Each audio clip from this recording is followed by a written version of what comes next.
Hello అండి. Welcome to Neela's food kitchen. ఈరోజు మీకు 100% హోటల్ స్టైల్ పూరీ కర్రీ ఎలా చేయాలో చూపిస్తాను. మీరు చేసి ఇదే విధంగా చేయండి. ఇది హోటల్ స్టైలా కాదో మీరే కామెంట్‌లో చెప్పండి తప్పకుండా. ముందుగా ఈ ఛానల్ చూస్తున్నోళ్ళు ప్లీజ్ సబ్స్క్రైబ్ చేసుకోండి. ఓకే. లేట్ చేయకుండా రెసిపీ అయితే స్టార్ట్ చేసేద్దాం. దీనికోసం ముందుగా పాన్‌లో ఆయిల్, అలాగే శనగపప్పు, మినపప్పు, ఆవాలు, జీలకర్ర వేసుకొని అలాగే 2 ఎండుమిర్చి వేసుకొని ఒక్క నిమిషం పాటు ఫ్రై చేసుకోండి. పప్పులు మంచి రంగొచ్చేంత వరకు ఫ్రై చేసుకోవాలి. ఇప్పుడు ఇందులోనే కొంచెం కరివేపాకు, అలాగే 5 మీడియం సైజు ఆనియన్స్ వేస్తున్నానండి నేను. ఇవి వేసుకొని ఆనియన్స్ అయితే ఎక్కువగా ఫ్రై అవ్వాల్సిన అవసరమే లేదు. ఒక్క 2 నిమిషాలు జస్ట్ మగ్గితే సరిపోతుందంతే. ఇప్పుడు కారం కోసం ఒక 7, 8 పచ్చిమిర్చి, ఇలా కొంచెం అల్లం వేసుకొని కొంచెం కచ్చా పచ్చగా దంచుకుంటే సరిపోతుంది. ఇదిగోండి ఇలా ఉంటే సరిపోతుంది. ఇప్పుడు మన ఉల్లిపాయలైతే కొంచెం ఫ్రై అయ్యాయి కదా! ఇప్పుడు ఇందులో కొంచెం పసుపు, అలాగే రుచికి సరిపడినంత సాల్ట్ వేసుకొని ఒక్కసారి మిక్స్ చేసుకుందాం.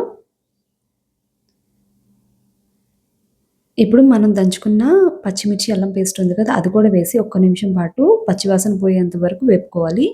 ఇందులో ఒక మీడియం సైజ్ క్యారెట్, అలాగే ఉడికించుకున్న బఠానీ వేసుకొని ఒక్కసారి కలుపుకొని ఫ్రై చేసుకోవాలి. ఇవన్నీ జస్ట్ 2 మినిట్స్ ఫ్రై అయితే సరిపోతుంది. ఎక్కువగా ఫ్రై చేయాల్సిన అవసరం లేదు. ఇక్కడ నేను పావు కేజీ బంగాళదుంపలు ఇలా ఉడకబెట్టుకొని చిన్న ముక్కలుగా స్మాష్ చేసి వేస్తున్నాను. ఈ బంగాళదుంపలు కూడా ఒక్క నిమిషం ఫ్రై అయితే సరిపోతుంది. ఈ పొటాటో కూడా ఫ్రై అయిన తర్వాత ఇందులో జస్ట్ ఒక గ్లాస్ వాటర్ వేస్తే సరిపోతుంది. వేసి ఒక్కసారి కలుపుకొని వాటర్ మరిగేంత వరకు మూత పెట్టి ఉంచండి. ఇప్పుడు మనకి గ్రేవీ థిక్‌నెస్ కోసం కొంచెం శనగపిండిలో వాటర్ వేసి బాగా ఉండలు లేకుండా కలుపుకొని పక్కన పెట్టుకోండి. ఇప్పుడు చూడండి మన వాటర్ అయితే మరిగిపోయింది కదా! ఈ కలుపుకున్న శనగపిండిని వేస్తే సరిపోతుంది. ఇక్కడ నేను 2 టీ స్పూన్ల శనగపిండి వేశానండి. అంతకంటే ఎక్కువ వేయకద్దు. అంతేనండి. శనగపిండి వేసిన తర్వాత ఒక్క 2 నిమిషాలు ఉడికిస్తే సరిపోతుంది.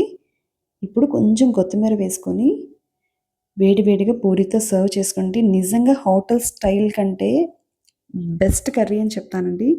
ఈ వీడియో గనుక మీకు నచ్చినట్లయితే ప్లీజ్ సబ్స్క్రైబ్ చేసుకోండి. Thanks for watching.